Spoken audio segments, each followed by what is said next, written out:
Alright, YouTubers, it's time for another brake line replacement video. I'm doing the rear brakes now on my 2013 ZX6R. I did the front brakes a couple days ago and the job went very smooth. I was really surprised at how smoothly it went, and I figured I'd make a video. I'm hoping this one goes just as smooth, or maybe even a little smoother. I did already run into a little bit of well, before we talk about that, let me show you the brake line that I got for my ZX6R. It's a Galfer FK002D719R. And so here's the brake line that I'm going to be installing. It's a steel braided brake line. I've been doing some track days, and it ends up that the OEM brake lines will fail when they're put under extreme conditions and cycled like on a track. So I'm sure that will even fail without that, but that's how mine failed. So like I said, I'm getting ready to change the brake line. I kind of prepped everything. What I was getting ready to say was something that got me by a little bit of a surprise was the fact that I'm gonna need to remove this fender, or probably don't need to remove it, but at least loosen it up. The good thing is, if you see over here, there's a gold bolt on there, and then there's a silver bolt here, and a lot of the bolts on this bike were replaced with gold by a previous owner. And I did find another bolt that I can use from the bolts and miscellaneous parts that I got from the previous owner. I asked him if he had any extra parts that he didn't want or need. I've organized it a little bit, but he gave me this box of precious, valuable stuff that if I was trying to purchase, I might not even be able to find them. So I wanted to share that with you. Make sure you ask for any old parts when you're buying a used bike. You can get a ton of good stuff for nothing extra. At least that's been the case with me when I bought several used bikes. I've been able to get lots of really good things for not any additional money. So let's get started with the bleeding. I'm going to set my camera up here and open up the bleeder, and then I'm just going to gravity feed it. I've got my little gravity bleeding system set up here on my stand to hold it for me so that the fluid goes down into the container and doesn't spill or all over the place and make a mess. And so here is the reservoir, the brake reservoir, the rear brake reservoir. And I'm going to take the cap off right now so we can bleed it, or so I can bleed it, and you can see, you can watch. So there's my cap. There's the fluid. It looks pretty, let's say pretty well used. I think that's a nice way to put it. Definitely looks like it could use some new fluid, some new brake fluid. So a new brake line, new brake fluid. Should be ready for the track. I need to just set my camera up so you can watch me bleeding it.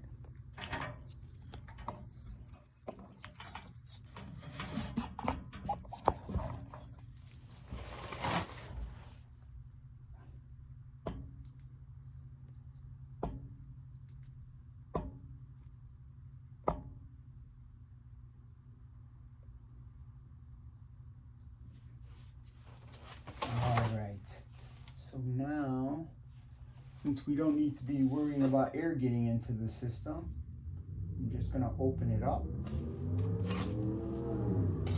This is a 10mm wrench on the bleeder. I'm using an open end wrench, and I've got two set up. And if you can see that, I've got two wrenches set up for a little extra torque. Now I've opened it up. And let's see about getting the old, nasty old brake fluid out of there.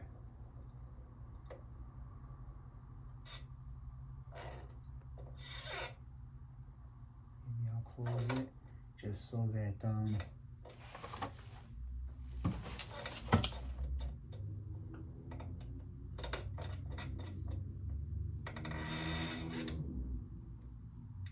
brake fluid doesn't reverse.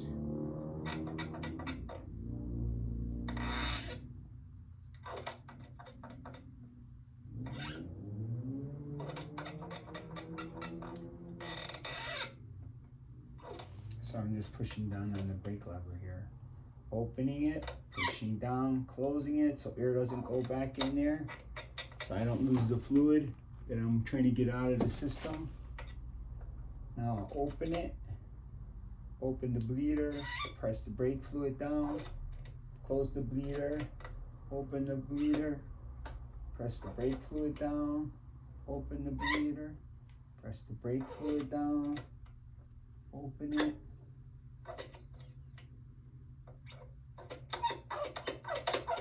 I think, I'm not sure if you could hear that, but I heard some air. So it looks like,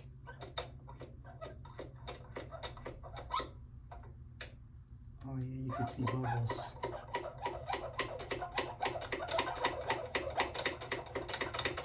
Try to get as much fluid out of there so it doesn't make a mess.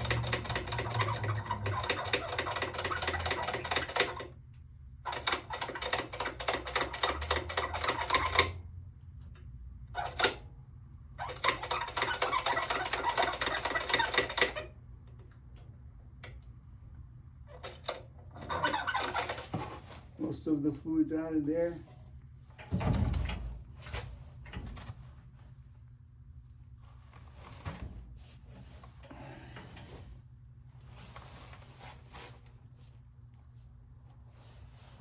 Ooh, look at that nasty brake fluid. I'm going to show you. So the reservoir, the brake fluid reservoir canister, tank, whatever you want to call it, little container is empty. It's got some dirt in there. I'll clean that with a paper towel. And then here's the old brake fluid that looks kind of gross. Definitely needed at least a flush. So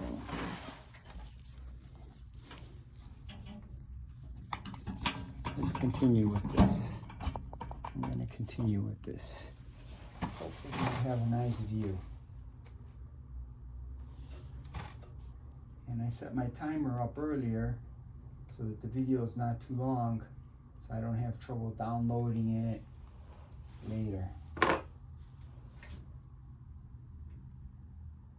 So if the video is too long, then I can have some memory issues with downloading it onto YouTube or onto my computer anyways. I'm just trying to drain out, get all the old nasty brake fluid out of the line. I think what I'm going to do is I'm going to keep this high. I'm going to open this up and let some pressure, let it just drain out into the container. Hopefully it'll do that. I might need to help it. Yeah, there we go. So it looks like all the fluid is in the container now. And put this on the side. Maybe I'll put this here. Oof. Just fell in some fluid. Just leave that there for now. My little pan that I have set up. Now, that's a 12. I believe that's a 12. Let's get this stuff out of here. Oh, you know what?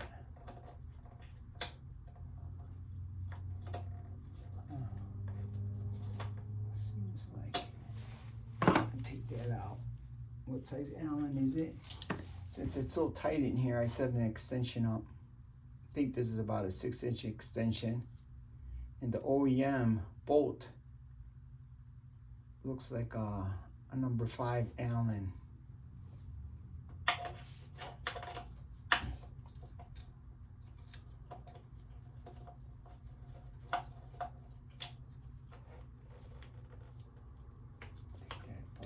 There. I'm not going to use that.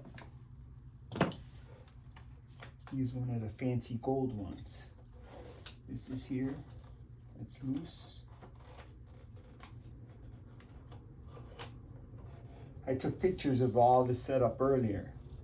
It's always helped me anyways when there's questions, when there's issues, and even just to know what the original setup was.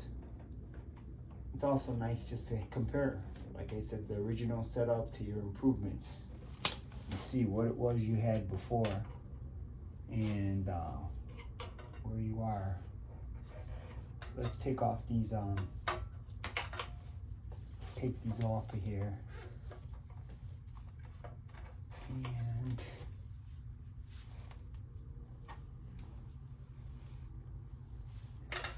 I noticed on the Kawasaki's on these, I guess they're for the traction control. This wire's for the traction control.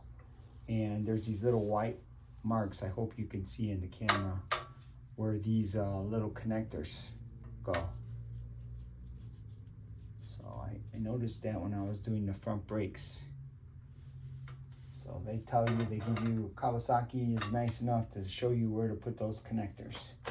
So you don't have to even think about it too much. And this goes here, and this is not coming off. So that might be an issue. So we'll see how it goes.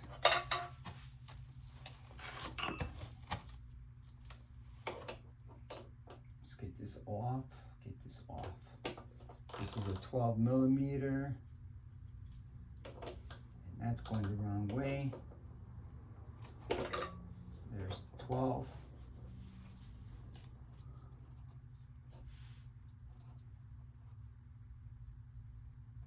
Maybe what I'll do is I'm going to hold this up so that if there is any fluid in there, it leaks out.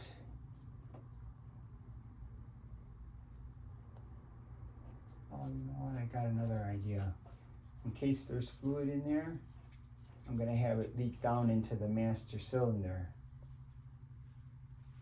And then when I flush it, it'll come out of the master cylinder. So let's close this back up so it doesn't leak out on the caliper or on the tire or wheel or anything, or on the frame. That'd be really bad. It could be bad. All right, so here's this guy.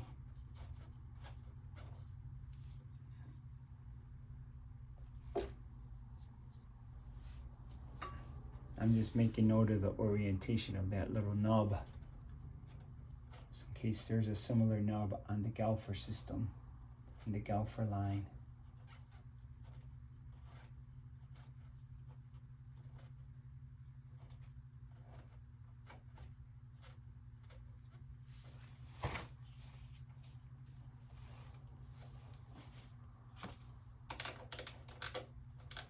These speed wrenches are awesome. I love these speed wrenches.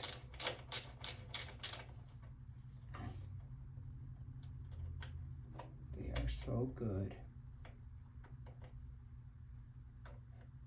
Better than a regular wrench and better than a socket in many ways. They pretty much do what a socket does.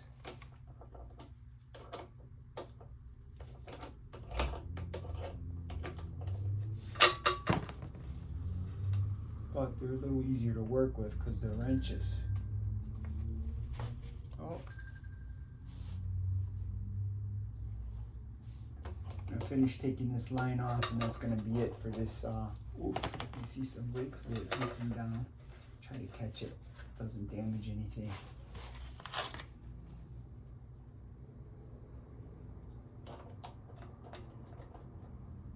Let's see, so I want to hold this. Do this.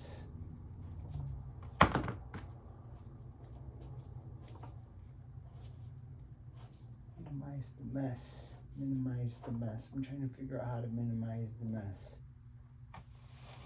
Okay. That's it. It's out. The line is out.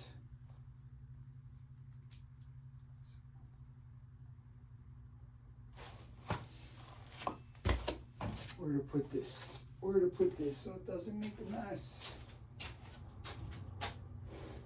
So put it with the other brake stuff.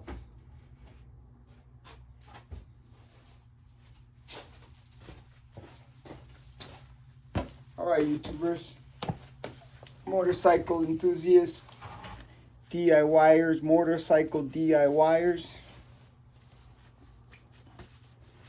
It's going to be it for this part 1, taking off the line.